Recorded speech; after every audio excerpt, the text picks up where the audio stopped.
Stories, fables, ghostly tales.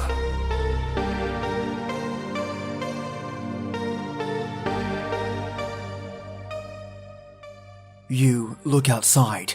It's quiet. It's dark.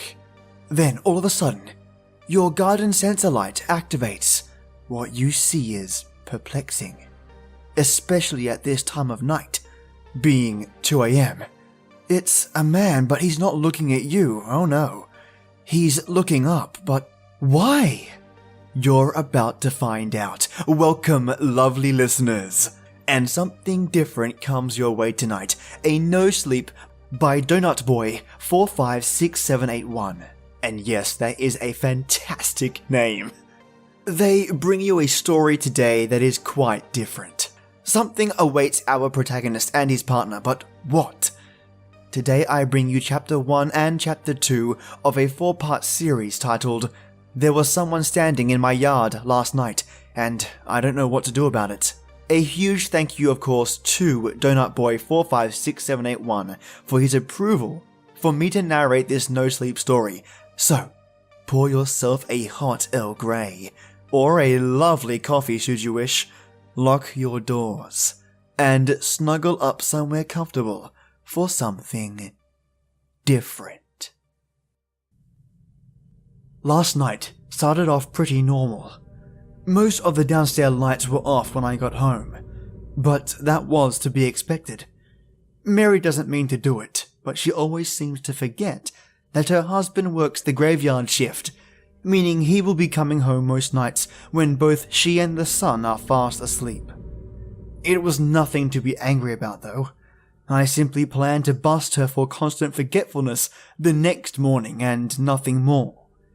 Anyways, I hadn't eaten anything in the last few hours, so rather than going straight up to bed like I always do, I decided to pop a frozen pizza into the microwave, just to silence my growling stomach.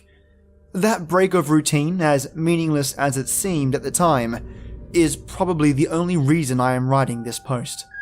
Once I opened the beeping microwave, I saw that its clock read 2:49 a.m. I almost regretted staying up to eat this pizza, and I truly could feel my eyelids getting heavier with each second. Rather than move to the table to eat, I ate in front of the microwave. I or Mary could clean up any mess in the morning. I just wanted to get some food in me and get some rest before I had to follow the same tiring schedule all over again the next day. From where I was eating, my front door was roughly 90 degrees to my left and only about 15 feet away. I could see my front door and the small window beside it if I was looking that way. But at that point, I wasn't focused on anything other than devouring my pizza. Out of the corner of my eye, I noticed that the motion lights had just unexpectedly turned on. Other than being surprised, I didn't pay much attention to it at the time. We live in a pretty wooded area and get animals moving around through the yard all the time. I was sure that whatever was out there was nothing of note, maybe a badger or something of the like. After a minute, the lights clicked back off. I assumed that whatever had triggered them must have been scared off immediately by the lights. I returned my focus to my pizza. Once I was done eating, I dragged myself to the stairs with what little energy I had left in my body. To get to the stairs, you have to walk into the front entryway and pass by the front windows. Without thinking, I took a look out of the front window and was immediately jolted awake. And as my heart pounded like it was going to leap out of my chest, standing in my yard about 20 feet away from the door was a man. Well, the outline of what seemed to be a man. There are no streetlights on our street, so the only lights in our yard were the motion lights we installed when we moved in, which, as I mentioned, were off, and the dim light we kept on in the entryway radiated out the front windows to the yard. All I could see was this outline, with its head craned upwards as if they were looking to the stars or something. I didn't really know what to do. It was a freaky sight to see, but we live in a small and secluded community. We know literally everyone that lives around us, and our neighbors are all very trustworthy people. I figured that this person was someone I knew, so I tapped on the window to get the person's attention. Foolish, I know. Wasn't really thinking clearly, I guess, but anyway, I didn't want to wake Mary, so I tried to stay as quiet as possible. He didn't budge. No reaction at all. I figured that whoever it was out there couldn't hear me, so I opened the door. Don't get it twisted, I was scared beyond belief, but at the end of the day, I tried to see the best in people. The figure in my yard hadn't really done anything to warrant a phone call to the police, plus they usually take a good 10 minutes to answer a call out here. I hoped to resolve this quickly and cleanly. As the door creaked open, I realized that the figure had changed slightly. He was now staring right at me. It was jarring. 2 seconds prior, when looking out the window, he'd still been staring upwards. I couldn't make out the finer points of his features yet, as the light from the house barely reached him, and I thought that made him all the more creepy. The figure just slowly started to walk backwards towards the road, while still facing me. As the person sped up slightly, the motion lights finally came back on. He wasn't anyone I'd ever seen before. He was relatively tall, 6'4" maybe, and crazy skinny, borderline emaciated really. He truly looked like he'd never eaten anything a day in his life. And he was completely hairless. No eyebrows, no facial hair, and bald. I was speechless as this seemingly mute and sickly person just silently observing. And I quickly realized that he was less terrifying when he was obscured by shadows. He turned and ran away from me through my yard, across the road and into the woods on the other side of the road. I was frozen in fear. Neither fight nor flight kicked in for me. Had this person wanted to hurt me or Mary, he had his chance, but he didn't take it. I locked the door and went upstairs, not really sure of what to do. I couldn't really have called the police once he was gone, could I? I mean, this guy didn't really do anything. Sure, he was on private property, but I'm sure the police wouldn't take it seriously. I figured it was useless, and that I'd rather keep my guard up in case this man came back tonight, and worry about possibly phoning the police later. I got very little sleep. I was sure that every rustle of the leaves or every gust of wind was the trespasser returning. I finally shut my eyes at 6 a.m. when the sun started to rise, but was up when I heard Mary shuffling to the shower at 8-ish. Oh, good morning. Didn't expect you to be up. Aren't you sleepy? Yeah, but I couldn't really sleep. Tough night of work and all that. Since I'm up, why don't I make you some breakfast before you go to work? She smiled and nodded in appreciation.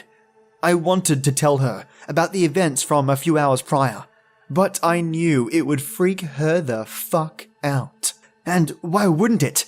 It was a terrifying turn of events. I don't know, I thought maybe her favorite dish of bacon and eggs would make the news easier for her. Really dumb logic in hindsight, but I guess I was still experiencing a fear-induced shock. What are we going to do? Mary was trying to be calm, but I knew by the fact that she ignored her breakfast after I explained the situation that she was freaked out. I told her there wasn't much for us to do right now. We argued a little bit, and she made it clear that she really wanted to call the police. I still didn't think it was a good idea. We had zero evidence to prove there was anyone there in our yard the previous night. Zilch. Or so I thought. What about those cameras that Mrs. Maddox installed? Didn't you link them up to your laptop when we moved in or something? We moved in 5 years ago because, even though it was in the middle of nowhere, this house was actually a lot closer to both our jobs. And honestly, we liked the privacy the community offered. We bought the house from Jason Maddox, whose mother was an old widower living there alone for a few years. She had been petrified of the neighborhood ever since the death of her husband. Her son sold the house on her behalf so that she could live with him, hopefully living out the final years of her life in peace with Jason and his wife and kids. Before she moved out, she had Jason install a few cameras outside her house, just to provide her peace of mind. The things were cheap pieces of junk, and Jason himself said they rarely looked at them, but it turns out they actually came in more handy than any of us could ever have imagined. I shrugged. I guess you're the brains in this relationship after all, man. I'll call the boys in blue and deal with them and the cameras before I head off for work. In the meantime, do me a favor and don't get too upset about all of this. That was easier said than done. But I actually think she was a lot calmer once I started to take her police suggestions seriously. I kissed her goodbye and got right to work on figuring things out. I poured myself a coffee and got to work. I was half expecting the bastards not to work in their hour of need because of my half-decade of neglect, but thankfully, I couldn't have been more wrong. I opened the software, and after 15-ish minutes of updates, I finally saw a live feed of the 4 different cameras of my outside. The camera in the driveway was angled so poorly that you could only see a small sliver of the driveway and the dense foliage, while the back and side cameras showed mostly foliage and the fenced-in portion of our yard. Jason Maddox had unsurprisingly done a piss-poor job setting up 75% of the cameras. The front camera was a comparative mecca for our home surveillance. From what I could tell, from watching the live feed, this camera was angled perfectly to have captured our uninvited visitor. I went into the database and found last night's camera feeds. Sure enough, at 2:54 a.m., the man crept out from the shadows and into the front yard. There it was, concrete, undeniable proof. I called and alerted the police, and they took me very seriously once I told them I had video evidence of the intruder. The operator said that 2 officers would be sent to my home to view last night's video and file a police report.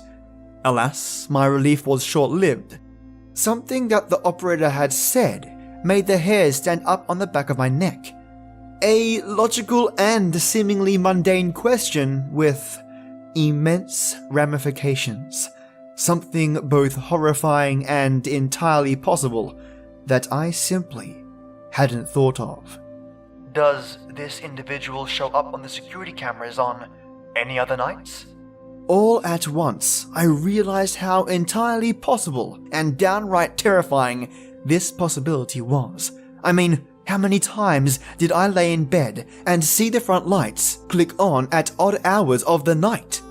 Like I said, it was a pretty regular occurrence for us. I immediately checked the feed from the night before I encountered the man face to face. I wasn't sure when he might come, so I started at 9 p.m. I played it at 2 times speed and made it through the night without anything of note. Momentary relief. I went back one more night prior. At 12:36 a.m., he creeps into the yard and triggers the front motion lights. I was stunned, but it got even worse.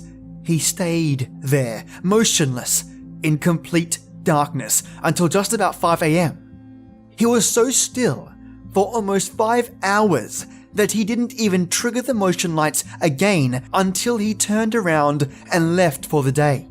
Think about that. While our motion lights aren't very sensitive, I know for a fact that something as simple as a head jerk from a sneeze would set them off. This guy was essentially a statue for almost 5 hours. As I'm writing this, I am shaken. The police arrived moments after I made my discovery. I told the 2 officers about this new development, and they were visibly uncomfortable. Sergeant James, the veteran between the 2 officers, would later tell me that he never saw anything like this in his almost 23 years on the job. We went through 33 days worth of video logs and found that the man came to my home on 27 of those nights. Besides the night I interrupted him, his briefest stay lasted 20 minutes and 15 seconds 5 days ago. His longest stay occurred early last week. He arrived at 11:57 p.m. and left at 6:13 a.m.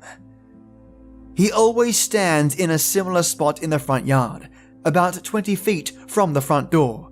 I called in sick for work tonight because I can't begin to describe how little I want Mary to be alone at this house when night falls.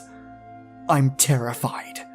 So are the cops, especially since they know they don't have this person for much. So far, all the evidence shows is trespassing and loitering on private property. If they were to catch him in the act and not find any reason to charge him with a more serious crime, he'd probably get a fine or a brief stint in jail. They claim they'll have patrol cars scouring the area tonight, and one car stationed in front of my house all night, which makes me feel somewhat better. But their lack of answers and their obvious uneasiness about all this makes me extremely nervous. That's all I have for now. Mary comes home in an hour, and it will be dark soon. If anyone out there knows anything about this situation, or just has a theory, or spots a detail I missed, please let me know in the comments. I will update you all when or if we learn more about this whole situation, or if something of note occurs. Until then, let's just hope we make it through the night tonight.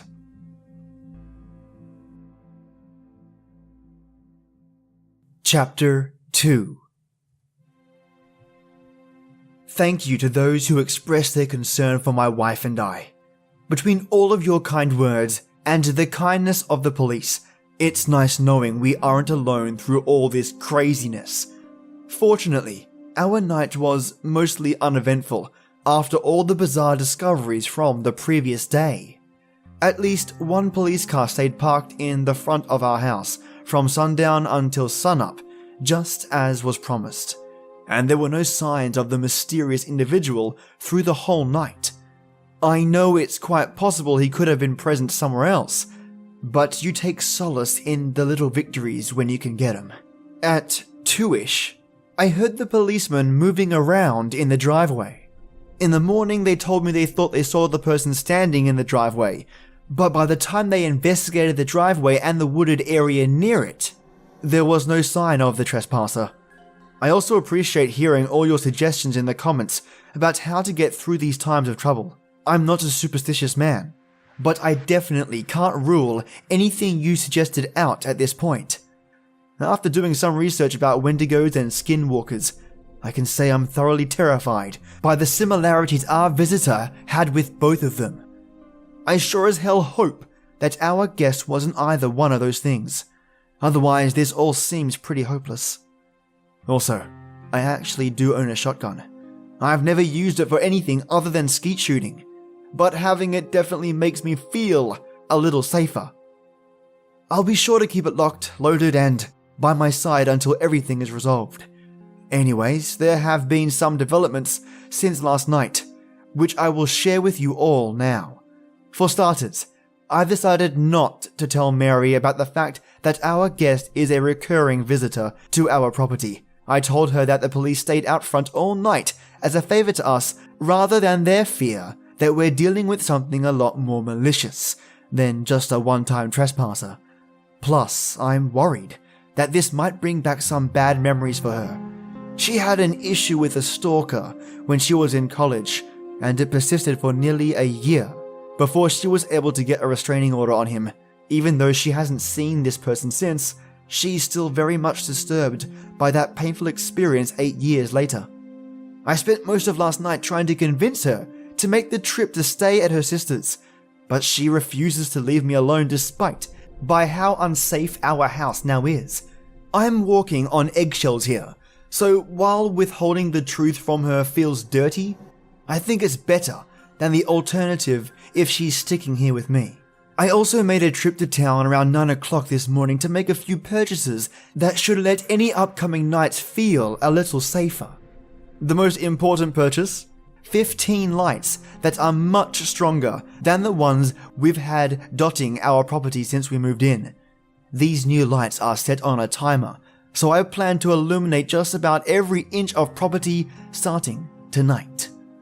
I also made a stop to my friend Andrew's house after my shopping spree. He's on the road for work right now, but since he's been an avid hunter his whole life, I knew he had something that could really up my surveillance factor. Game cameras. If you're not familiar, game cameras are cameras used mostly by hunters that are most often triggered by either sound or motion. Andrew's 3 game cameras were older and were only able to take still frames when triggered, but I think it's important to monitor the woods surrounding my house as well as my property. The more information I can gather on this person, the better chance we have of getting our life back to normal. After making these stops, I got back home around noon to both set up for another tense night and to continue to find answers on who it was visiting our house. It took an hour, but I readjusted all 4 cameras. I'm not very handy at all, and the 3 I had to unscrew and remount kept falling no matter how much I tried to screw them into place. But thanks to my efforts, I have a much better view of the entirety of the area surrounding my house. I really don't think I'll see much on the 2 cameras in the fenced-in parts of our property out back, as the back fence is tall, and all that can be seen behind the fence on camera are the dense trees. But you never know what could happen. What feels much more useful now is the driveway camera, which finally actually shows every inch of the driveway. Since the cops may have seen a figure in the driveway, I wouldn't be shocked if I now caught this trespasser thanks to this new angle as well. I also picked 3 spots in the woods to set up Andrew's motion-activated game cameras as well. Since these cameras are older technology, I won't be able to see the stills they take until I retrieve them and download the images the next morning. Well, it's a little after 4 PM as I'm writing this, and I want to look through the older logs of the camera again. I'd like to go back to the earliest recordings from when Mrs. Maddox was still living here to see if I could find any evidence of the trespasser showing up all those years ago as well. I doubt it though, since Jason or Mrs. Maddox herself would have noticed if they checked the cameras regularly like they claimed, but I figure it pays to check. I'll post any updates if I find anything of note. Update 1. Yeah, he's in the videos from 8 years ago. I looked through the first 3 nights recorded by the camera, and so far this bastard has shown up in the front yard each night. He hasn't done anything different in these videos though. Obviously, this is an important finding since it proves that the Maddox family might know something, but it doesn't really teach me anything more about who or what I'm dealing with. I'm going to call Jason and see if I could talk to his mum now. She was so high-strung. She had to have noticed this person at some point. Update 2. Called Jason. Turns out his mum died earlier this year. I don't know the Maddox family personally, so obviously I really didn't keep in touch with them. I hope she found peace. I asked Jason if he ever noticed anything on the security cameras and he told me he never even checked them. When I explained that I saw someone standing outside in the video logs, he was speechless for a few minutes. I think he felt guilty. He admitted he had always brushed off his mother's scared pleas to leave the house as her mind finally slipped during the final years of her life. He said he was hesitant to have her move in with his family full time, so he gave her a cell phone in case she ever fell down or needed any help, and also told her he would install the cameras and check them nightly to be sure no one was outside or in case anyone ever tried to break in. Clearly, he was at fault for not believing his mum. But that's not my problem. I asked him if she ever said anything about anyone coming to the house in the middle of the night, to which he replied that she would sometimes see a tall man standing somewhere in the front yard. Since she only started mentioning it the last couple of months before she moved out, he assumed she was just seeing things and, as such, decided to move her into his house instead of investigating. He also mentioned another incident that makes me very nervous, the more I think about it. One night in August, about a month before we bought the house, he received a frantic call from his mum that there were people talking in the basement. Jason got there as fast as he could, but when he got there, he only found his mother cowering in the living room. He saw no evidence that anyone broke in. I told him not to worry or feel guilty, and I even lied to him and told him that the man had only showed up on the surveillance cameras once while his mum lived there from what I could tell, and that he shouldn't feel bad. I'm not sure if he believed me, but he seemed relieved. It sounds like Mrs. Maddox was clearly of more sound mind than was initially believed during her time living alone in this house. That left me with another disturbing but logical question. Did I have to worry about the voices she heard in the basement?